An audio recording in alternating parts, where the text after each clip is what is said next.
আমার ওপরে কেউ নাই, এটা একেবারে রং, এটা আমি বলি না, এখানে সবাই শুনেছে, রাইট? আমি বলেছি যে আমি বাইরে থেকে এমন কিছু আলাদা কিছু শিখে আসতে চাই যেটা বাংলাদেশের মানুষ জানে না। তো বাংলাদেশ সোহাগ ভাইয়া কিন্তু মডার্ন ডান্সের টিচার নয়, আপনি জানেন না, না জেনে কথা বলা যাবে না। সোহাগ ভাইয়া ক্লাসিক বেসিক্যাল, মডার্ন ডান্সের ওইভাবে খুব একটা আসলে আমরা এখনো পর্যন্ত কোনো টিচার বের করতে পারি না, এটা বাংলাদেশের সবাই জানে। আসসালামু আলাইকুম, আজকে আমি ইন্টারন্যাশনাল ডান্স আর্টিস্ট হিসেবে বাংলাদেশ থেকে অ্যাওয়ার্ড নিচ্ছি। আমি মডার্ন করছি এখন বেশি, ক্লাসিক করতাম ছোটতে, বাট এখন আমি মডার্ন করি। দেশে অনেকদিন যাবত আমি কাজ করি না, সো ছোটকালের অনেক এক্সপিরিয়েন্স আছে, বড়কালের আপাতত কোনো ভালো এক্সপিরিয়েন্স শেয়ার করতে পারছি না। না না, দেশে কাজ করি, বাট এই মুহূর্তে আসলে দেশে অনেকদিন যাবত আমি দেশে গ্যাপ, আমি বিদেশে কাজ করছি অনেকদিন যাবত, অ্যাওয়ার্ড শোগুলোতে আমি একাই মুভ করছি। সো অনেকদিন যাবত কোনো দেশের এক্সপিরিয়েন্স আমি দিতে পারছি না, কজ এখন আমাদের মোটামুটি কাজ কম। সো আমি ছোটকালের এক্সপিরিয়েন্স বলতে পারি, বড়কালের আপাতত না বললেই না।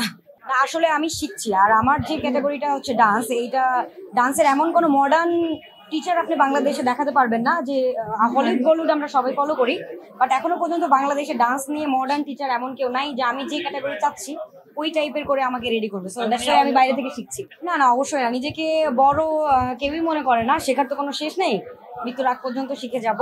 সো আমি বাইরে থেকে এমন কিছু শিখে এসে বাংলাদেশে নতুন ভাবে প্রেজেন্ট করতে চাই যেটা এর আগে কেউ বাংলাদেশে করেনি।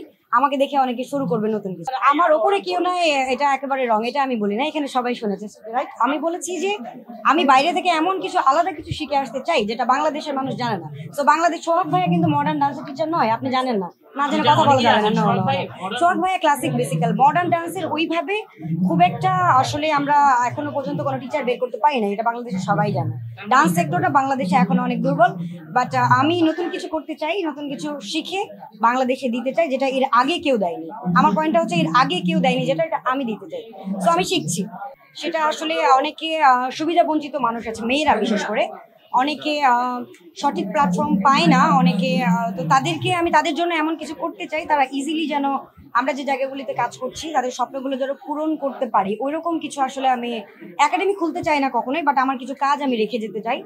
আর এই আর কি, আমি শুরু করলে আমি মনে করি অনেক নতুনরা আসলে শুরু করবে, যার কারণে আমার এই বাইরে থেকে শিখে এসে নতুন কিছু করার চেষ্টাটা।